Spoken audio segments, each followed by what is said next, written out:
जय श्री कृष्णा। स्वागत है आपका सारथी त्रिशला के साथ। कैसे हैं आप लोग? मैं आपकी एस्ट्रोलॉजर हूँ, वास्तुशास्त्री हूँ। चेहरा भी पढ़ती हूँ, आवाज़ भी पढ़ती हूँ और हाथों की लकीरें भी पढ़ लेती हूँ। लेकिन उससे पहले चूँकि आपकी सारथी हूँ, इसीलिए आपको बहुत कुछ नित नया बताने चली आती हूँ। हमारे जीवन में उठ रही हमारी ख्वाहिशें बहुत अलग अलग होती हैं। बहुत छोटी छोटी चीज़ों की भी ख्वाहिश होती है और बहुत बड़ी बड़ी भी ख्वाहिशें ज़िंदगी के अंदर बन जाती हैं।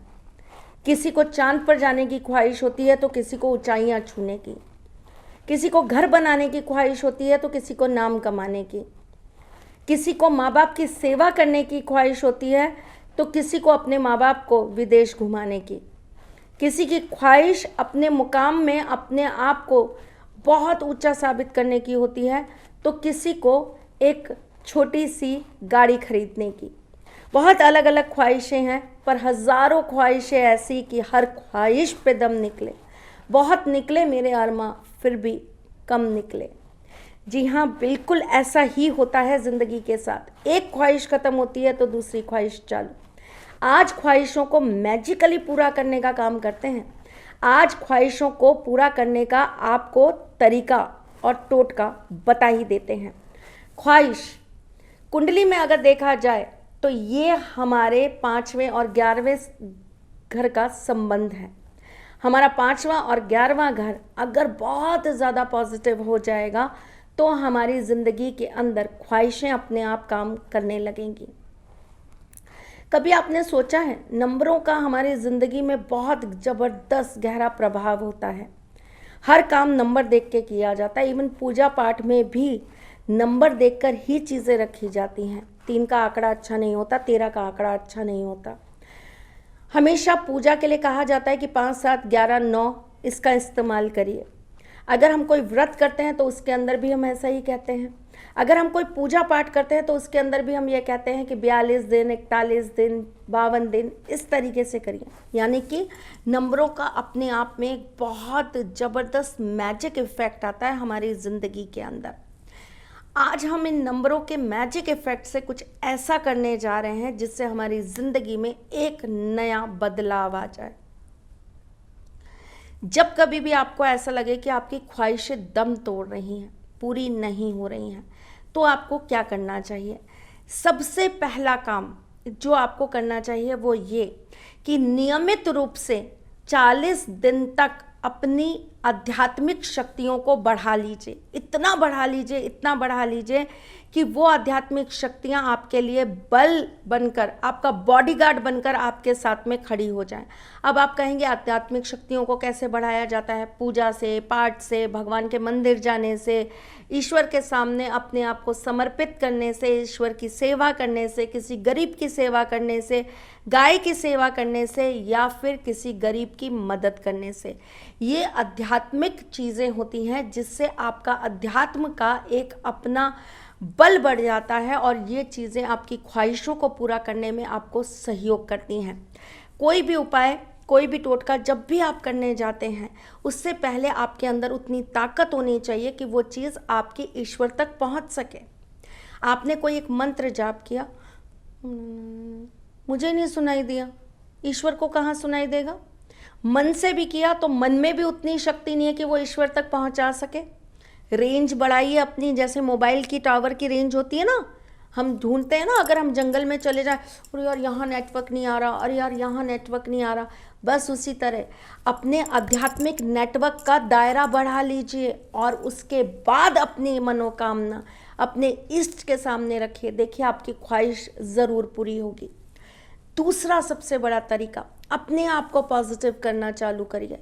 कुछ दिनों के लिए एक संकल्प ले लीजिए, 11 दिन, 21 दिन, 31 दिन। अंकों का विशेष ध्यान रखना है आपको। यहाँ पर आप किसी को बुरा नहीं कहेंगे, आप किसी का बुरा नहीं कहेंगे, आप कोई बुरे विचार अपने अंदर नहीं लाएंगे, आप किसी के साथ कुछ बुरा नहीं करेंगे। एक नियम बांध लीजिए कि इतने दिन मुझे ये कार्य करना ही करना है।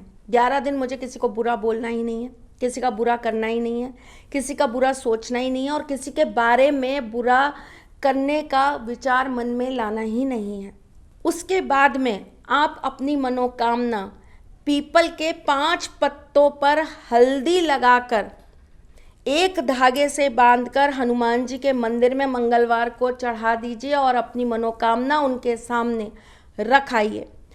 मंगलवार के दिन हनुमान जी के मंदिर में जब आप ये 5 पीपल के पत्ते बांध कर रख कर आएंगे तो ध्यान रखिएगा, आपको आने से पहले 5 परिक्रमा भी करनी है और 5वीं परिक्रमा पे आपको अपनी मनोकामना उनके सामने रखते हुए कहना है कि इसे शीघ्र अतिशीघ्र पूरा कर दीजिए। पर ध्यान रखिएगा, ये कार्य तभी संपन्न होगा जब पहले 11 दिन या 21 दिन किसी के बारे में अच्छा सोचेंगे, अच्छा करेंगे, तब कर्मों को बलि कर लेंगे, कर्मों से अपने आप को इतना ताकतवर बना लेंगे कि ईश्वर के पास जाएंगे और ईश्वर कहेंगे आजा बेटा, अभी पूरा करता हूँ तेरा काम, सबसे पहले तू ही है, क्यों मैं, आजा।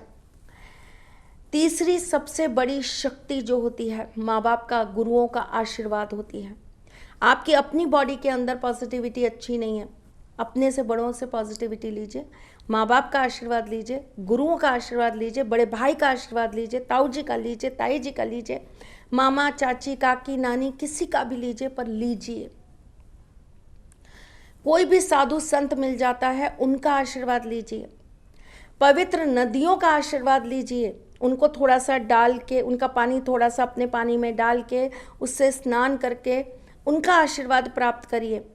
जो बहुत बुजुर्ग पेड़ हो जाते हैं, जैसे कि पीपल का पेड़ 100 साल पुराना, 50 साल पुराना हो गया, वट का पेड़ बहुत पुराना हो गया, नीम का पेड़ बहुत पुराना हो गया, ऐसे पेड़ों के नीचे अपने आप को पूरी तरीके से घुटनों पर बैठाकर दोनों हाथ उनकी जड़ों की तरफ रखकर उनके सामने शीश झुकाकर उनसे आशीर्वाद लीजिए।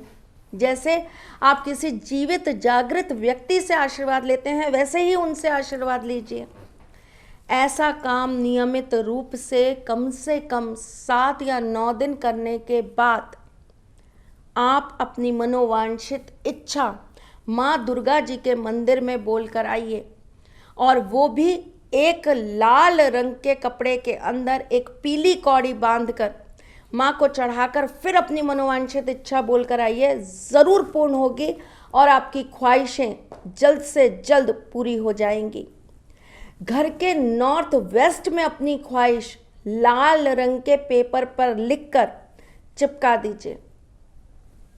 साथ ही साथ में जब आप ये कार्य करेंगे तो ध्यान रखिएगा, कुछ दिनों के लिए ओम का उच्चारण करना चालू कर दीजिएगा, ताकि आपकी वो जो दिशा है वो बली हो जाए, आपकी उस दिशा के अंदर इतना बल आ जाए कि आपका लिखा हुआ स्वयं ईश्वर उस जगह पर आकर खींचकर पढ़कर चले जाएं। मंदिर में कैसे आते हैं, जागृत करते हैं हम उनको।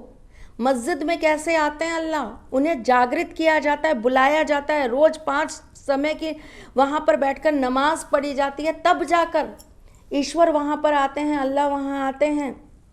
किस तरीके से गुरुद्वारे के अंदर आते हैं, गोविंद तब आते हैं जब गुरुद्वारे के अंदर गुरुबाणी बोली जाती है। चर्च के अंदर जब वहाँ पर बैठकर फादर दिन रात प्रेयर करते हैं, तब जाकर जीसस आकर आपको वहाँ पर आशीर्वाद देते हैं। तरीके अलग अलग हो सकते हैं, मकसद एक ही है, सिर्फ और सिर्फ आपकी ख्वाहिशों को पूरी करने के लिए किसी को आपका आत्मा कारक बनाया जाता है, और परमात्मा से बड़ा कोई आत्मा कारक नहीं होता। अपने अंदर के आध्यात्मिक शक्तियों को जागृत कर लीजिए और उसके बाद अपनी ख्वाहिशों को पूरा करने के लिए ईश्वर को अपने आप को समर्पित कर दीजिए। आपकी ख्वाहिशें भी पूरी होंगी और साथ ही साथ में आपकी हर बात जब पूरी हो जाएगी तो आप मुझे कमेंट में लिखेंगे ज़रूर। मंगलवार के दिन अगर आपके घर के आसपास कहीं पानी का बहाव है तो उसके अंदर रेवड़ी डालकर बहाना चालू कर दीजिए। बहते हुए जल के अंदर रेवड़ी डालकर अपनी ख्वाहिश बोलिए, ज़रूर आपकी मनोकामना पूरी होगी। मंगलवार के दिन बंदरों को केले खिलाइए और अपनी मनोवांछित इच्छा बोलिए, ज़रूर पूर्ण होगी। रविवार के दिन किसी अंधे व्यक्ति को अपने हाथ से मीठा भोजन खिलाइए और फिर अपनी ख्वाहिश बोलिए, ज़रूर पूर्ण होगी। ख्वाहिशें बहुत सारी होती हैं और ख्वाहिशें उत्पन्न भी वही करता है जिन्हें उसको पूरा करना आता है। कोई ऐसा ताला नहीं जिसकी चाबी नहीं, और चाबी है तो उसके लिए हम जैसे लोगों को बनाया गया है, जो आपको समय समय पर वो चाबी देकर आपका ताला खोलने का सौभाग्य देते रहें।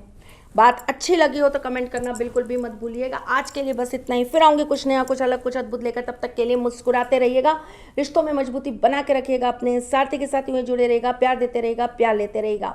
आप अगर मुझसे बात करना चाहते हैं, अपॉइंटमेंट लेना चाहते हैं तो प्लीज़ दिए गए नंबर्स पे कॉल करें। इसके अलावा हम कहीं पर भी उपलब्ध नहीं हैं।